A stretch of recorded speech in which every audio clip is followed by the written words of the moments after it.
It's Fellonius. I I have been asked to talk about relations, and really, are you really asking the right person in this case? Well, I know one thing about relations. You have a lot of them.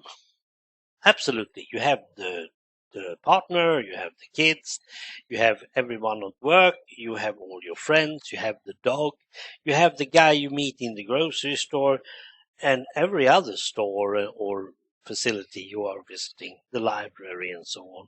You have a relation to each and every one of them.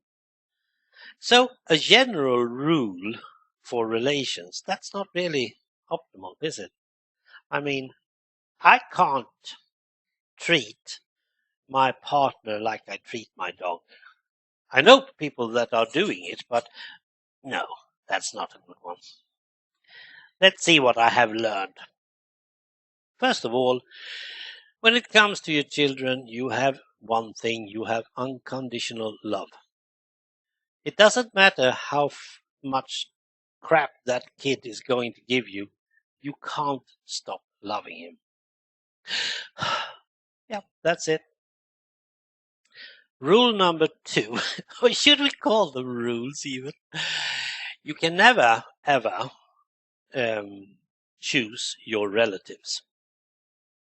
They are there because they or you were born into that family. You cannot choose. You can choose not to meet them, but they're still your relatives. Even if you haven't seen them in 50 years, they are still your relatives. Same goes for your neighbors. Yes, well, you can choose your neighbors. Of course you can. But once you have chosen them and they move, the ones that are moving in after them, you can't choose them. They are buying their house, their apartment, renting or whatever they do. You can't choose them. So those relations need to be taken care of on a certain level. And they're pretty easy. So here in Sweden, we don't open the door if there's someone in the stairs because you then have to meet them and you have to say hi, and that's dangerous. I don't know. I don't really know. That's what Swede says. I don't know that. I just went out and say hi. They are from Somalia or Eritrea or whatever, some African country. I don't even ask about that. Hello. Then we have the partner. Now, most relations, and I suppose that goes for even the dogs, most relations are always, you need to work on them all the time. Never stop work on your relations. I have done some mistakes in that department several times. And then if you're working on the relation, make sure that the partner is, 1, doing the same thing, 2, you are aware of each other's work. That's very important. It's no good going around saying, I do all the work at home. Then something is not in balance. Yin and yang, balance. You need to have balance. And one thing that is, secondly, really as important is never, ever take a relation for granted. Never. And it has also to do with your dog. I'm sorry to say, but that's true. But mostly with your partner, of course. Never take it for granted. And when you have that fantastic teamwork and you know that this is how we work, this is how good we are together, do not take that for granted either.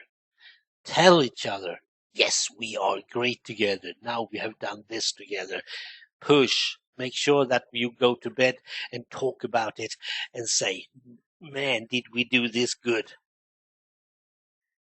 Whatever it was, mowing the lawn or whatever it is. I don't know. I don't know what you do. I'm not going to ask you either. So these are important things. And if you go down to the dog level, and I'm not talking about cats, because you can't have a relation with a cat. Well, you have, but not the same type.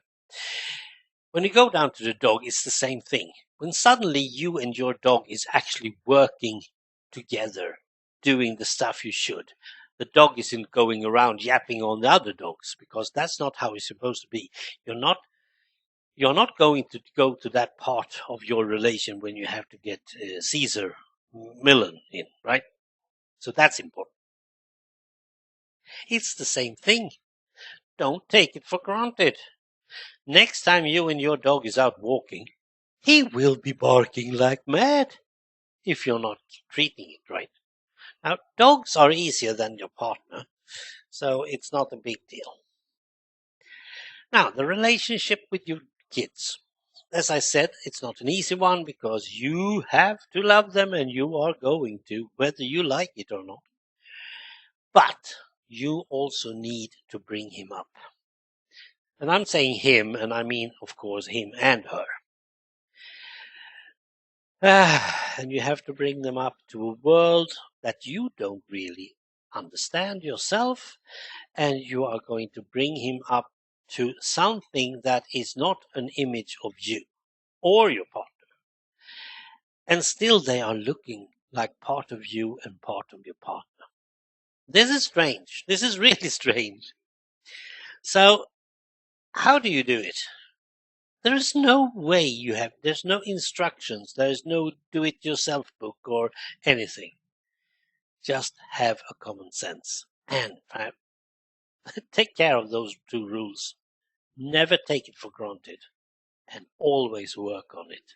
I think those two are the main things.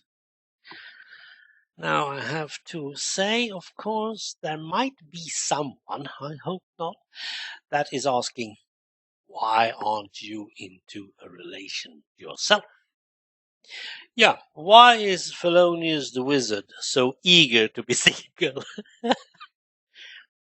Well, egoistically enough, I know how much work it is in having a relationship, and I'm not totally sure that I want to.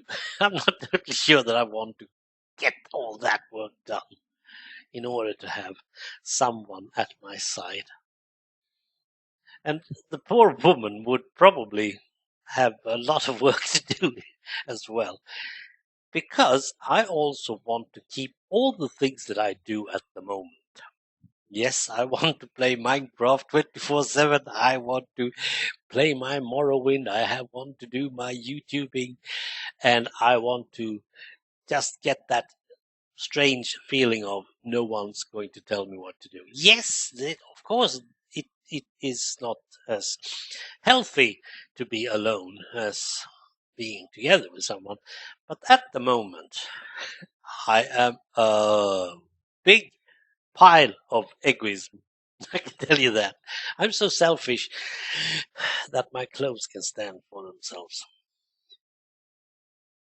Anyway, take care of each other, work with each other, and never take yourself for granted, the other part.